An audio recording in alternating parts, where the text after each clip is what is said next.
يعني هو صاحب الفضل الاول في فوز في تعادل مالي حارس انجولا.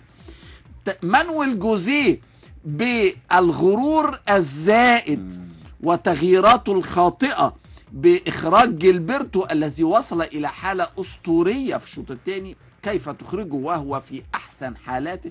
فدفع الثمن لأن جونين من الاثنين دخلوا من الجانب اليمين بعد ما هو خرج. وإخراج فلافيو مصدر الخطورة الرئيسي اللي أحرز هدفين وصنع ركلة الجزاء الرابعة لجيلبرتو بواحد اتنين خرافية. فشيء لا يمكن أن نصدقه أن يحدث هذا من مانويل جوزيه، لكن يبدو أن مانويل جوزيه من أكتر الناس في العالم سوء حظ مع عصام عبد الفتاح. خسر معاه كاس مصر، وخسر معاه ماتش الإسماعيلي آخر ماتش يديره عصام عبد الفتاح، وحتى لما تقدم 4-0 مش عارف يكسب.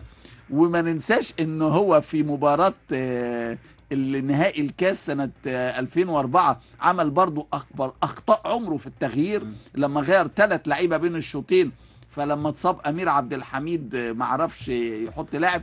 فمانويل جوزيه لما عصام بيبقى حكم بيغلط في التغيير على طول، اول ما تلاقي عصام فتح حكم تعرف ان مانويل جوزيه هيغلط في التغيير.